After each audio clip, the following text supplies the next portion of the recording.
terbagi tiga, tidak akan kita ulang di sini ya. Tapi intinya adalah hal jazaul ihsani illal ihsan. Dalam Al-Qur'an surah Ar-Rahman ayat 60.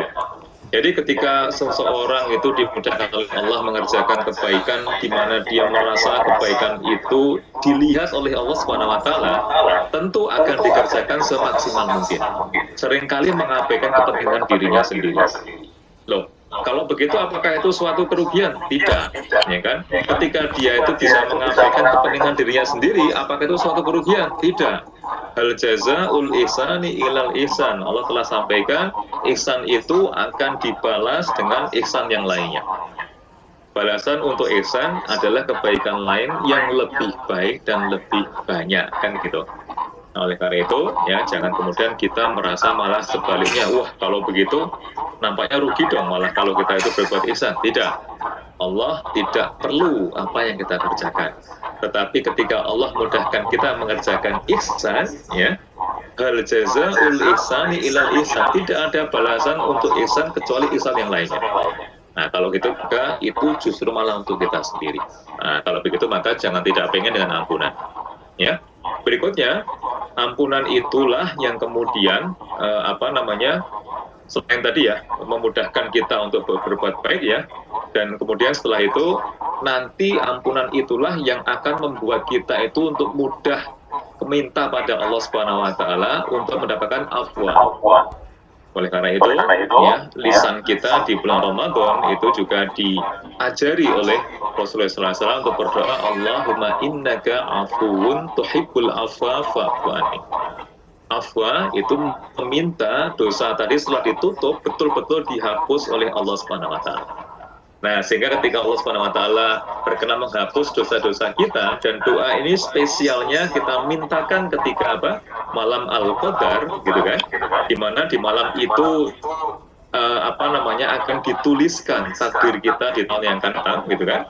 Maka ketika pada malam itu Allah ampuni kita, maka takdir kita pun juga akan dituliskan tanpa musibah, ya. Wa ma asabakum min musibatin fa bima kasabat aydikum wa ya'fu an katsir.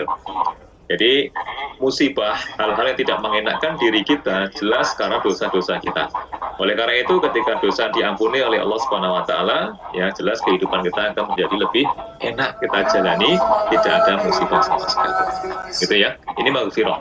Yang kedua adalah tadi kita sampaikan tujuan puasa atau kenapa Allah menyuruh kita puasa, karena puasa adalah cara yang paling efektif untuk mendapatkan tiga hal. Pertama maghfirah, sudah kita bahas. Yang kedua takwa. Ayatnya sudah sangat jelas dalam Al-Quran surah Al-Baqarah 183 ya. Kemarin juga sudah kita bahas, ya ayyuhalladzina amanu. Perhatikan, ya Allah Subhanahu wa taala menyeru orang-orang yang beriman. Orang beriman tadi orang seperti apa? Al-yafrahu, yang sudah bergembira. Dengan gembira, orang yang beriman mengetahui janji-janji Allah Subhanahu wa taala lebih baik daripada apa yang kita kumpulkan, sehingga kita bergembira. Gembiranya kita justru malah akan memudahkan kita melaksanakan perintah. Satu.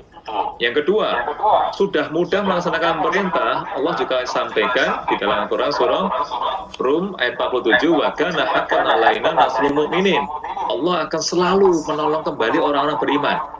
Perhatikan sekali lagi, sudah mudah melaksanakan perintah, ditolong lagi oleh Allah Subhanahu wa taala. Maka kalau begitu, ketika kita ketemu ayat ya ayyuhalladzina amanu, ini sebenarnya adalah kalau kita dengarkan wahai orang-orang beriman, maksudnya adalah wahai orang-orang yang akan mudah melaksanakan perintah Allah dan akan selalu ditolong oleh Allah Subhanahu wa taala. Nah, terus kurang apa lagi kalau begitu? Ya kan, berarti orang yang sangat mudah gitu kan untuk melaksanakan perintah Allah. Apa perintahnya? Kutiba alaikumusya kama kutiba alal ladzina min qablikum.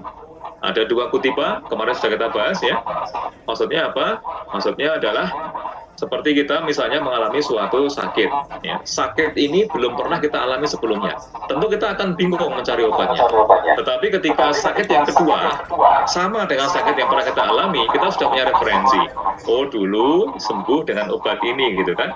Maka akan mudah kita untuk kemudian menemukan obat yang pernah kita konsumsi dan bisa menyembuhkan sakit kita. Artinya yang kedua, kesulitan yang kedua itu jauh lebih mudah kita rasakan dibandingkan kesulitan yang pertama. Allah menggunakan kata kutibanya dua kali, kutiba alaikumusiyam kama kutiba alal ladzina min qablikum. Berarti kalau begitu kita ini orang kedua. Orang pertama, orang-orang zaman dulu, gitu kan, yang diperintahkan oleh Allah untuk melaksanakan puasa juga. Berarti kalau begitu, saudara sekalian, ya jelas ya orang kedua ini jauh lebih mudah dibandingkan dengan orang-orang pertama dulu yang sudah sama-sama kita ketahui syariat puasanya itu lebih berat dibandingkan syariat puasa yang kita terima sekarang ini, gitu kan? La'allakum tattaqun. Kemarin sudah kita bahas ya, la'allakum tattaqun itu kalau kita lihat terjemahannya agar kalian menjadi orang bertakwa. Kalau agar, maka bisa jadi tidak tercapai, gitu kan ya. Itulah kenapa Rasulullah SAW menyampaikan kamin so'imin laisallahu min siyamihi la ju'i wal atas. Berapa banyak di antara yang berpuasa itu laisallahu min siyamihi, tidak mendapat apapun dari puasanya illa ju'i wal atas, kecuali lapar dan dahaga saja. Berarti kalau begitu, ya agar itu belum tentu tercapai. Ada juga yang menyampaikan, menafsirkan la'allakum tattaqun, la'alla itu kepastian. Tetapi pastinya itu dengan syarat puasanya benar. Artinya sama-sama, artinya sama gitu kan, tidak bertentangan gitu. Nah, maka kalau begitu sekalian ya, kalau begitu maka penting bagi kita untuk memastikan kita mendapat derajat takwa. Yang menarik lagi adalah Allah Subhanahu wa taala telah kabarkan, gitu kan ya, bahwa iming-imingnya telah diketahui di awal. Gitu kan? Ini seperti di pekan lalu sudah kita sampaikan, kita ulang sedikit ya supaya yang lain juga paham. Ini seperti ketika kita mendidik anak kecil. Ya. Anak kecil itu ketika belum sholat 5 waktu, gitu kan? Maka kalau kita mengatakan kepada dia, "Nak, mau nggak uang 500.000?" Wah, anak kecil dikasih uang 500.000, diiming-iming 500.000 kan pasti mau gitu kan, semangat gitu. Tapi sholat 5 waktu ya, kan gitu. Nah, berarti dia sudah paham, oh kalau aku sholat 5 waktu, hadiahnya besar 500.000, termotivasi dia untuk mengerjakan sholat 5 waktu. Beda kalau ya, nah sholat subuh, bangunin gitu kan, tanpa ada bayangan apa yang mau didapatkan. Sholat zuhur, kita suruh dia dengan keras gitu kan. Sholat asar, sholat maghrib, sholat isya, kita suruh begitu tanpa ada bayangan apa yang mau dia dapatkan. Walaupun nanti di ujungnya kita kasih, tetapi ketika dia menjalani subuh, zuhur, asar, maghrib, isyanya, tentu akan merasa berat.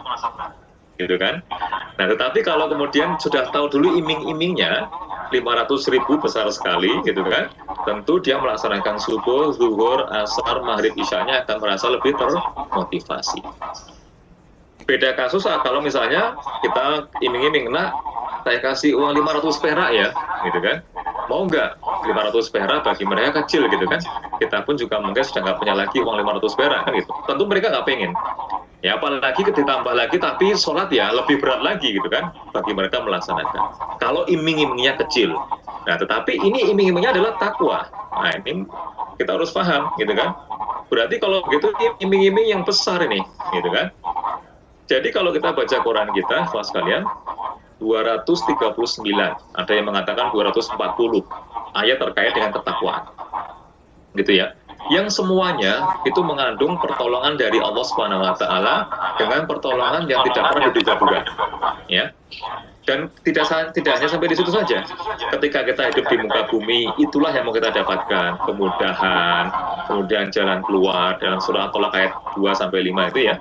Jadi akan mendapatkan jalan keluar dari semua permasalahan kehidupan kita, akan dimudahkan kita dalam menjalani kehidupan, gitu kan? Akan mendapatkan rizki dari arah yang tidak pernah kita sangka-sangka. Dan nanti ketika kita dipanggil oleh Allah Subhanahu wa taala, yukaffir anhu sayyiati wa yu'dhim lahu ajra. Akan diampuni semua dosa-dosa kita dan dilipat gandakan amal soleh kita. Jadi keuntungannya dunia akhirat nih besar sekali gitu kan. Kalau besar sekali tentu kita nggak pengen. Nah, ketika kita sudah diiming-imingi dengan yang besar itu, maka ketika kita menjalankan puasa Ramadan akan lebih bersemangat. Perhatikan ayatnya, Pak sekalian. Ya ayyuhalladzina amanu. Orang-orang yang sudah lapang dadanya, gitu kan ya, karena yakni janji-janji Allah Subhanahu wa taala, maka akan mudah dia melaksanakan puasanya. Sudah gitu akan selalu ditolong oleh Allah Subhanahu wa taala. sudah gitu dikabarkan syariatnya lebih mudah dibandingkan syariat puasa zaman dulu, sudah gitu diiming-imingi dengan hal yang besar, maka harusnya jiwa manusia yang paham itu akan lebih termotivasi untuk melaksanakannya, kan gitu. Ini tujuan yang pertama, la'allakum tattaqun. Yang kedua, 185. Jadi ayat puasa itu ada 5 ya, 183, 184, 185, 186, 187. Tapi tujuan puasanya ada di 183, 185, 187. Lompat-lompat satu. Tapi cara mendapatkannya di 184 dan 186. Maka harus dibahas semuanya. Ya. Jadi di dalam 184 ya, itu di ujung ayatnya ya, itu adalah inti ayatnya adalah kalau kita tetap berpuasa dalam kondisi susah ya, wa in tasumu khairul lakum in kuntum ta'lamun, kalau kamu tetap berpuasa itu lebih baik kalau engkau mengetahui. Nah, artinya di situ ikhwan sekalian ya, termasuk cara kita untuk mendapatkan ketakwaan itu adalah kalau kita mengetahui banyak. Maksudnya apa? Berilmu, gitu kan? Nah, maka di bulan Ramadan jangan hanya kita membaca Al-Quran yang banyak. Apakah itu tidak baik? Baik sekali, gitu kan? Tetapi jangan lupakan untuk apa? Kita mengetahui apa maksud dari setiap ayat yang kita baca. Gitu. Cara untuk mendapatkan apa? Derajat takwa tadi itu. Nah, 185 ya, itu adalah la'allakum tashkurun, kan gitu kan? Agar kita menjadi hamba yang bersyukur. Nah, Pak sekalian perhatikan ya, di bulan Ramadan dengan perintah yang kacamata orang yang tidak persiapan iman ya, kan berat nih puasa Ramadan dengan berbagai macam rangkaian ibadah gitu kan. Tetapi ternyata ada tarbiyah untuk jiwa kita, la'allakum tashkurun, agar kita menjadi hamba-hamba yang bersyukur. Ayo kita renungkan ya. Misalnya ketika kita itu berbuka puasa ya. Berbuka puasa itu adalah waktu di mana kita berbahagia. Kata Rasulullah SAW, orang yang berpuasa itu akan berbahagia di 2 waktu, yaitu ketika berbuka dan nanti ketika ketemu dengan Allah Subhanahu wa Ta'ala. Nah, perhatikan ya, ketika kita berbuka puasa, ya, salah satu doa yang biasa kita baca, ini sebenarnya doanya banyak ya. Misalkan kalau yang sudah biasa membaca Allahumma laka sumtu, boleh tidak? Ya boleh, gitu kan. Walaupun hadisnya lemah, tetapi ketika kita beramal dengan hadis lemah itu apakah tidak boleh? Boleh. Tetapi yang tidak boleh adalah menyandarkan hadis itu kepada Rasulullah SAW, itu nggak boleh. Ya. Karena Rasulullah SAW berdoa seperti ini, maka aku berdoa seperti ini. Enggak, ya, karena hadisnya lemah. Yang kuat itu adalah zahabal dhama'u wa batalatil uruku wa sabatal ajru insyaallah. Perhatikan doanya. Ini menarik doanya kan. Zahabal dhama'u, ya, telah hilang dahaga. Wa batalatil uruku, dan telah basah tenggorokan. Ya, wa sabatal ajru insyaallah, dan telah ditetapkan pahala insyaallah. Ya, ketika Allah telah mengendaki. Bapak sekalian, ketika kita mau ketika ini kan dibaca setelah kita berbuka ya, paham ya? Jadi ini kan doa ini kita baca setelah kita batal, gitu kan? Telah hilang dahaga, artinya sudah kita minum. Jadi sebelum berbuka, Bismillahirrahmanirrahim, kita minum. Begitu kita minum, ternyata kita diajari Rasulullah SAW menyampaikan doanya adalah telah hilang dahaga. Perhatikan. Ini kita belum puasa ya, kita belum puasa Ramadan. Sebelum kita puasa Ramadan, pernah nggak kita dahaga? Sering gitu kan. Begitu kita dahaga, begitu kita haus, apa yang kita lakukan? Langsung cari air, minum. Ya. Begitu kita minum, karena sudah biasa, maka seringkali kita itu tidak menyukuri. Hilangnya dahaga itu merupakan nikmat dari Allah SWT. Sehingga syukur kita kurang. Nah, ketika kemudian Allah itu melarang kita ya untuk minum kecuali nanti di waktu berbuka, maka di sini Allah sadarkan lagi ya, doanya adalah telah hilang dahaga. Berarti kalau begitu pada saat hilang dahaga kita itu kita harusnya betul-betul bisa merasakan wah nikmatnya luar biasa. Syukur kita menjadi muncul. Wa batalatil uruku, apakah kerongkongan kita tidak pernah basah sebelumnya? Sering.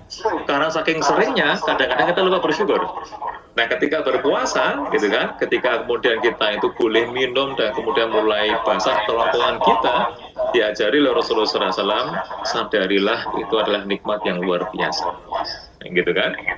Nah kalau begitu maka inilah titik syukur yang seharusnya ya kita tarbiyah pada diri kita, gitu kan? Ketika yang semua yang halal ditahan oleh Allah Subhanahu Wa Taala dan kemudian sudah mulai dibolehkan lagi, maka seharusnya muncul perasaan syukur kita kepada Allah Subhanahu Wa Taala, gitu. Nah saat yang sama, pas kalian ya perhatikan, duduk.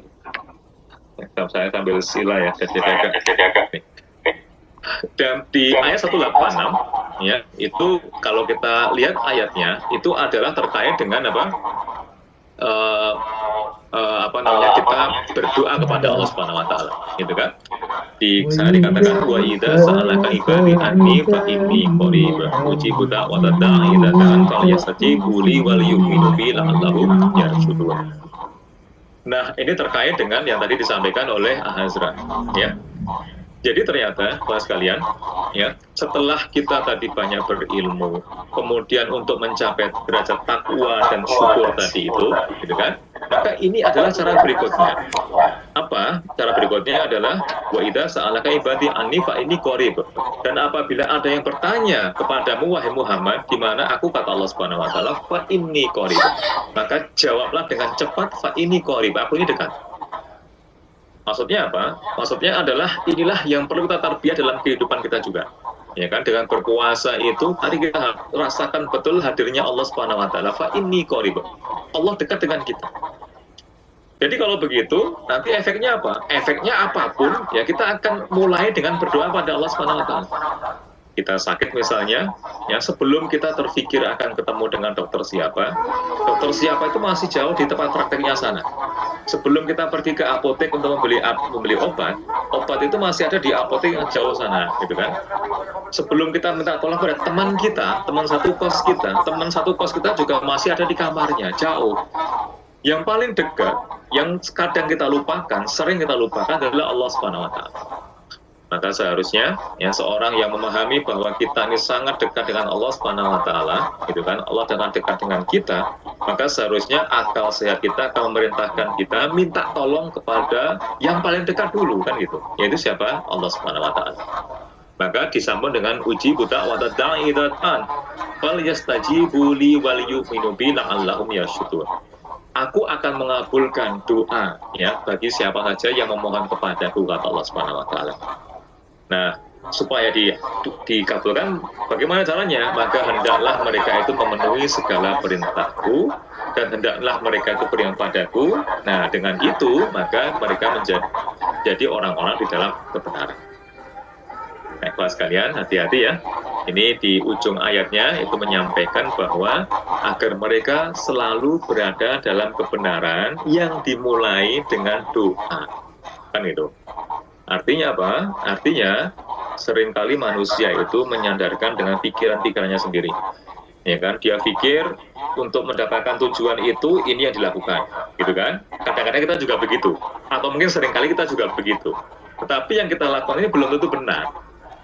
Ya, belum tentu benar, gitu kan? Di mata Allah Subhanahu wa taala belum tentu benar. Yang kita anggap benar belum tentu benar. Yang kita anggap tidak baik belum tentu tidak baik juga untuk kita. Kita nggak pernah tahu itu, maka mulailah dengan berdoa. Itulah kenapa nanti di bulan Ramadan, ya kan, kita mulai dengan apa? Zikir maksurat.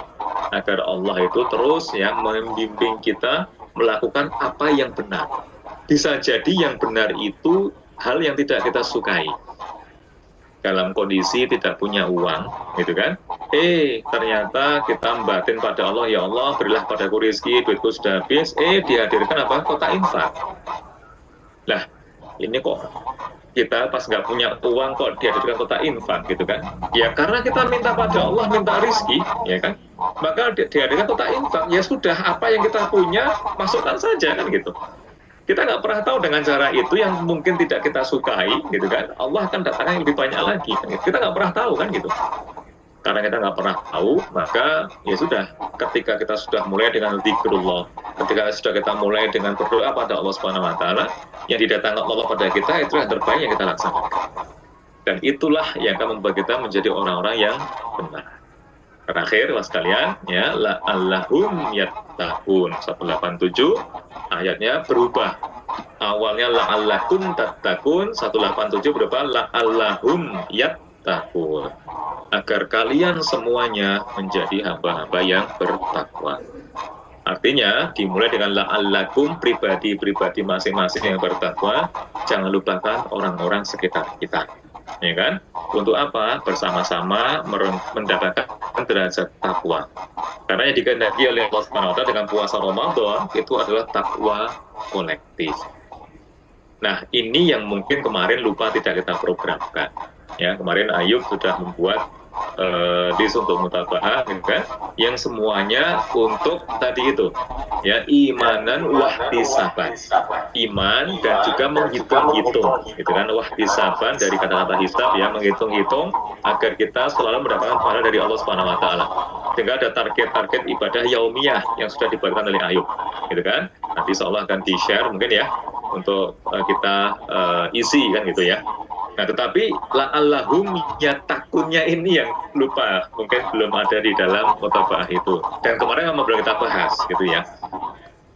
Bisa jadi la'allahum takunnya kita wujudkan dalam bentuk setiap dari kita bisa mengajak teman kita yang belum ikut kajian jadi ikut kajian. Gitu kan? Itu yang paling mudah.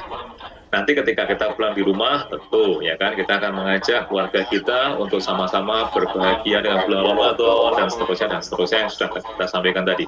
Tapi selama kita di Jogja, gitu kan, bisa jadi kita tambahkan lagi mutaba'ah kita adalah mengajak teman kita yang belum mengikuti kajian, misalnya begitu ya, ataupun yang belum kembali ke jalan Allah Subhanahu Wa Taala untuk kembali ke jalan Allah Subhanahu Wa Taala. Karena Allah juga menyampaikan la'allahum yattaqun. Dan kalau kita renungkan ikhwan sekalian, ya, keberkahan dari Allah Subhanahu wa taala itu memang akan kita dapatkan kalau ketakwaan kolektif itu terwujud. Jadi nggak cukup ketakwaan pribadi masing-masing, enggak, tetapi harus kolektif. Ya, dalam satu ayat dikatakan walau ana ahlal qura amanu wattaqau la fatahna 'alaihim barakatim minas sama'i wal ardh, sampai akhir ayat. Ya. Jadi Allah menyampaikan jikalau sekiranya penduduk negeri semuanya kolektif gitu kan beriman dan bertakwa, maka baru la fatahna 'alaihim barakatim minas sama'i wal ardh. Baru kemudian Allah akan melimpahkan kepada mereka keberkahan dari langit, dari atas dan juga dari bumi, dari bawah gitu. Nah, berarti kalau begitu Pak sekalian, ya nanti mungkin kita pikirkan juga ya adanya usaha kita untuk mewujudkan takwa yang sifatnya kolektif, gitu. Nah, tentu saja nanti setelah bulan Ramadan ya kita akan evaluasi apakah kita sudah menjadi agent of change untuk mewujudkan takwa yang kolektif atau belum, kan gitu.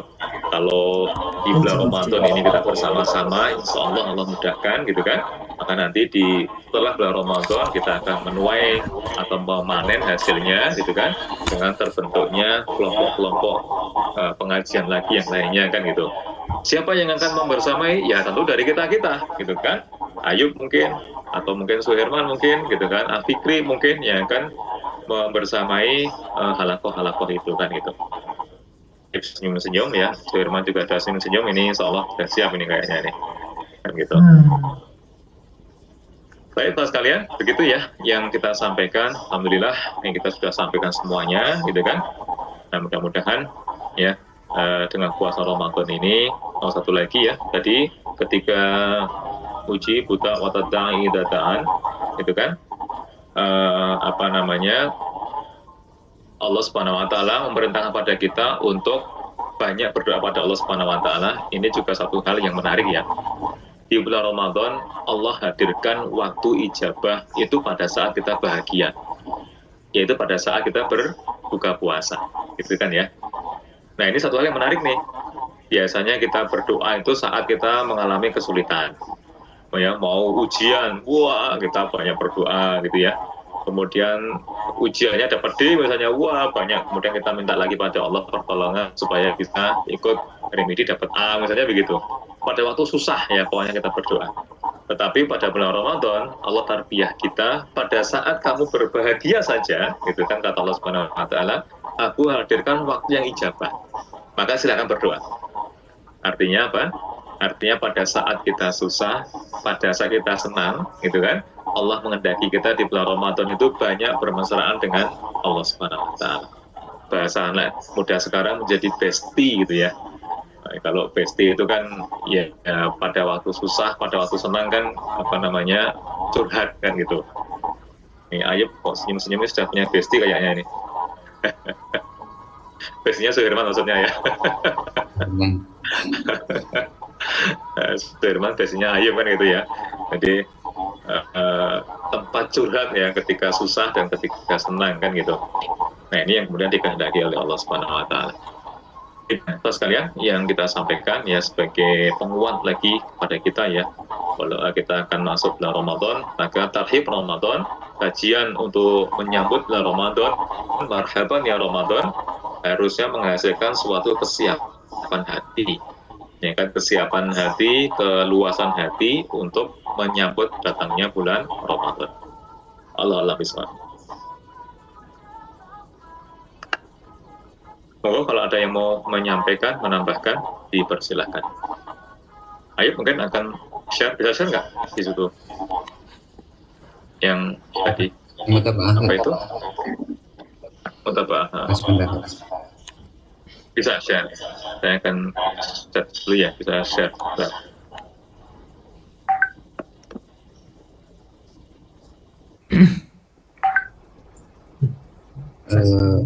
Share-nya ke Ustadz atau di-share-kan ke sini? Ke sini, ke Zoom ini, bisa kan? Berarti ke Suherman. Ini laptop Suherman kan? Oh.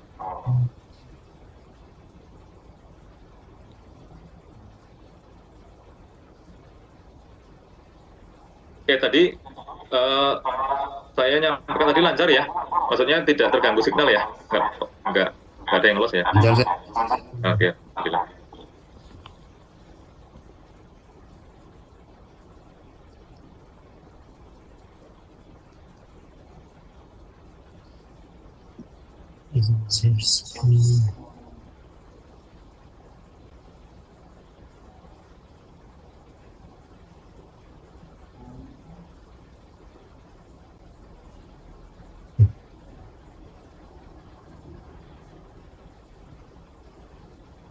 Nah itu Bapak sekalian, ya itu target yaumiyah kita ya. Jadi di situ sudah dibuat per sheet ya, per nama. Nanti monggo setiap hari kita akan isi ya. Itu sudah dibuatkan Ramadannya usia 30 atau 9 tuh. 31 Pak. Nanti kalau sudah selesai tilawah 3 juz tinggal diklik ya, itu untuk di tik-tik-tik itu kan. Nah, cuman tadi itu ya, yang terkait dengan la'allahum yattaqunnya itu belum ada, gitu kan. Nah, ini apa ya, mungkin bisa kita tambahkan adalah mengisi kajian tadi ya. Ya kan, mengisi kajian saja dulu ya. Mengisi kajian berarti di situ bisa ditambahkan ya, mengisi kajian. Nah, itu minimum seminggu sekali lah. Bisa apapun kan, bisa kajian di Awasi misalnya, atau kajian di manapun gitu kan, tetapi harus dilakukan sepekan sekali. Gimana cara buatnya tuh? Bisa di sini aja. Itu di apa namanya, di merge ya, merge jadikan cuma satu gitu. Oh iya. Bisa nggak di merge? Berarti sepekannya itu per 7 hari kan? Sabtu sampai Sabtu ya. Sabtu sampai Jumat kali, 1, 2, 3, 4, 5, 6. Ya Sabtu sampai Jumat. Nah gitu. Sabtu sampai Jumat.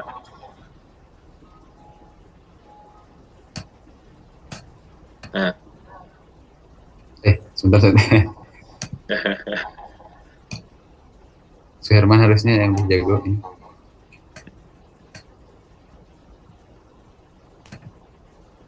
Nah, oke. Itu dia. Itu saja. Oke. Nah, gitu ya. Kalau kajian kalau kultum sebelum tarawih termasuk ya Sen ya? Termasuk ya. Oke. Nah, dapat nih Ayub nih, dapat jadwal sekarang di itu ya. Di Muhajirin dapat jadwal. Alhamdulillah. Itu Mas kalian, ini untuk ini ada pertanyaan. Itu ada infak sedekah 50.000 per pekan ya. Allah tidak memberatkan ya. atau berat. 50.000 berarti 200.000 ya selama bulan Ramadan ya. Dan kemarin sudah kita sampaikan nanti lewat halaqah kita ya.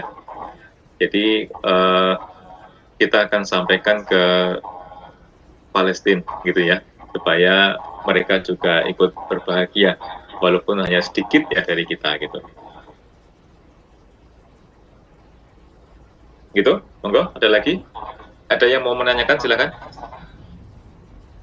Izin bertanya, Ustaz. Monggo, Imam. Baik, terkait ini takwa kolektif. Ini sangat menarik sekali, Ustaz. Saya ingin bertanya terkait ini, Ustaz. Jadi kan tentu ini merupakan dakwah seorang muslim ya, untuk kita bagaimana caranya agar bisa kolektif bertakwa gitu kan ya. Nah, dalam ranah mengajak kebaikan kepada orang lain, dalam mengajak itu tentunya ada kalanya orang itu menolak, ada di kalanya juga menyambut dengan baik gitu kan. Bahkan ada juga yang menolak mentah-mentah juga seperti itu.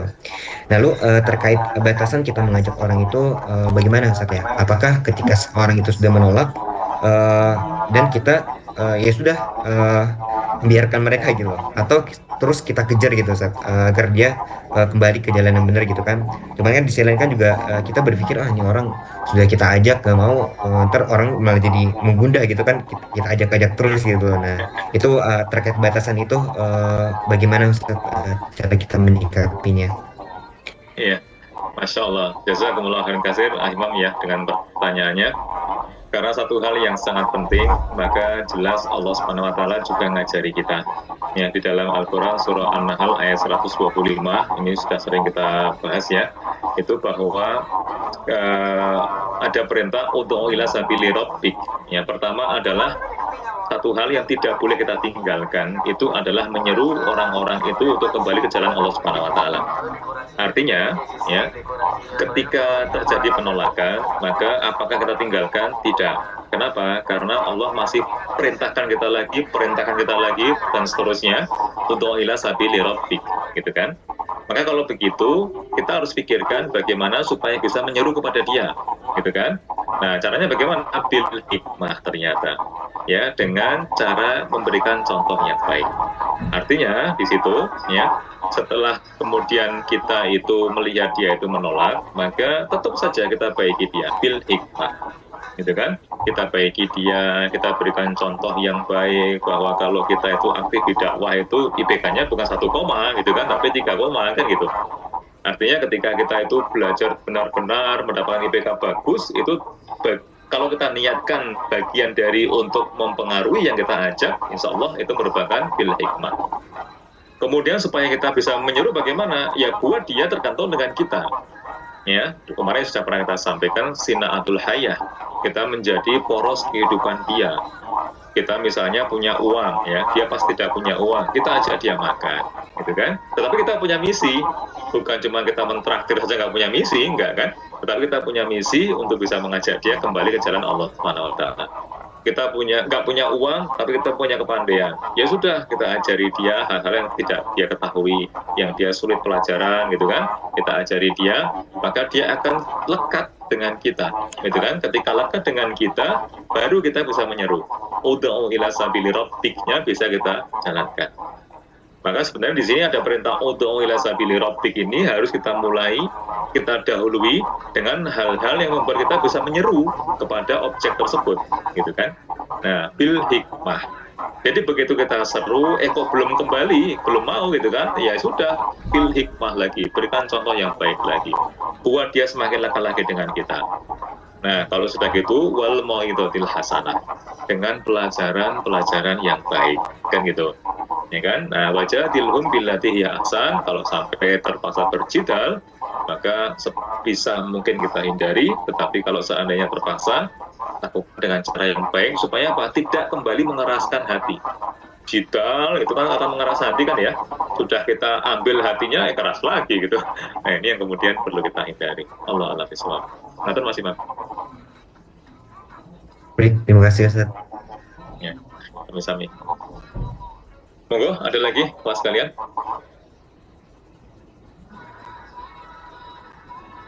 Fikri, monggo, kayak mau bertanya nih. Sudah cukup saja. Sudah, Masya Allah, alhamdulillah.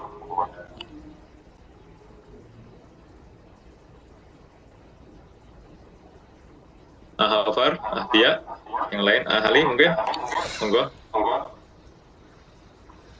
Nggak ada, Pak. Pak, alhamdulillah. Masya Allah. Ali pulangnya agak lambat kan? Tanggal berapa? Ramadan, pulang kampung.